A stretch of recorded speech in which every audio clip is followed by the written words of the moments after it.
পয়গম্বর ডাক দিয়ে জানায় দেয়, ও দুনিয়ার মানুষ, এই জান্নাতি গাছটা এত বড় এত বড় এত বড় গাছ, বাংলাদেশের ঘোড়া নয়, সৌদি আরবের যে ঘোড়াগুলো রয়েছে, বাংলাদেশের ঘোড়া তো খাবারই পায় না, হাঁটতে পারে না ঠিক মতো, কিন্তু সৌদির ঘোড়াগুলো তেজ দেখছেন?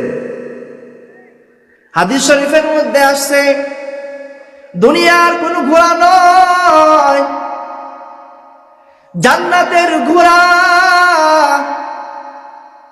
1 বছর নয় 2 বছর নয়, কোন কোন বর্ণনায় আসছে 70 বছর, কোন বর্ণনায় আসছে 500 বছর, কোন বর্ণনায় আসছে 700 বছর। এই জান্নাতি ঘোড়াগুলা গাছের এক সাইড থেকে আরেক সাইডে দৌড়াইবে, কিন্তু এই গাছের ছায়া শেষ করতে পারবে না। বলেন সুবহানাল্লাহ। দাম কম না বেশি? তো গাছের ছায়া যদি এত বড় হয়, তাহলে জান্নাত কত বড় একবার হিসাব করছেন? পয়গম্বর সুলাইমান, আল্লাহ রাব্বুল আলামিন তার এত বড় ক্ষমতা দিয়েছেন। এই পয়গম্বর সুলাইমান আকাশে আল্লাহ তাআলা তাকে এমন ক্ষমতা দিয়েছিলেন, আল্লাহ রাব্বুল আলামিন সুলাইমান আলাইহিস সালাতু ওয়াস সালামের এমন ক্ষমতা দান করেছেন, গাছেও তার কথাও শুনতো আলাইহিস সালাতু ওয়াস সালাম। একদিন আকাশ পথে উড়ে যায়, একদিন আকাশ পথে উড়ে যায়। বলেন আল্লাহু আকবার। সুলাইমান আলাইহিস সালাতু ওয়াস সালাম আসমান দিয়ে উড়ে যায়, উড়ে যায়। একজন কৃষক মাঠের মধ্যে কাজ করতেছেন। আমাদের সমাজের অধিকাংশ কৃষক নাকি? আমরা যখন মাঠে ফসল ফলাই, উপর দিয়ে বিমান গেলে আমরা তাকায় থাকি কিনা বলেন? আপনারা মনে হয় থাকেন না?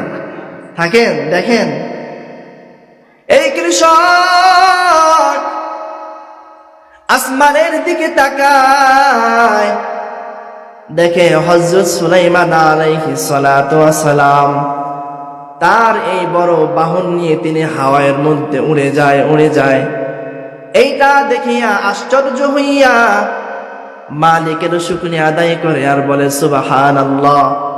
এই কথা বলার সাথে সাথে কৃষক জমিনের মধ্যে বসা, আওয়াজটা চলে গেছে সুলাইমান আলাইহিস সালাতু ওয়াস সালামের কানে। বলেন আল্লাহু আকবার। আওয়াজটা মালিক পৌঁছায় দিছে। সুলাইমান আলাইহিস সালাতু ওয়াস সালাম সাথে সাথে নেমে আসছে। কৃষক ভয় পেয়ে গেছে, আমি জবান দিয়ে কি এমন উচ্চারণ করে ফেললাম। সুলাইমান আলাইহিস সালাতু ওয়াস সালাম যায় না, আবার ফিরে আসছে। আমার কাছে কেন আসছে? ও পয়গম্বর, আমাকে ক্ষমা করে দেন। পয়গম্বর ডাক দেয়া বলো, ভাই আমার, জবানে কি উচ্চারণ করেছো বলো ভাই আমার। হয়তো তুমি সাধারণ কৃষক মানুষ, হয়তো তুমি আশ্চর্য হইয়া আল্লাহ তাআলার সৃষ্টির উপরে খুশি হইয়া যেই সুবহানাল্লাহ বলেছো, এই সুবহানাল্লাহর কত দাম, এই সুবহানাল্লাহর এত দাম। পয়গম্বর সুলাইমান আলাইহিস সালাতু ওয়াস সালাম বলো, ভাই আমার যে বাহন দেখতেছো, এর থেকে তোমার সুবহানাল্লাহর দাম আরো বেশি। বলেন আল্লাহু আকবার। তোমার এই সুবহানাল্লাহর এত দাম, যেই ব্যক্তি একবার সুবহানাল্লাহ, একবার আলহামদুলিল্লাহ পরিপূর্ণ হয়ে যায়। বলেন আল্লাহু আকবার। তাহলে কার চুপ করে থাকা যাবে? বলেন, থাকা যাবে? আর তো এই ময়দানে এসে কোনো লস নাই। ময়দানে আসছেন তো আল্লাহ তাআলা আপনার সগীরা গুনাহ মাফ করে দিয়েছে। বলেন আল্লাহু আকবার। গুনাহ ছাড়া কেউ আছেন এখানে? কে কে আছেন দেখি হাত তুলেন।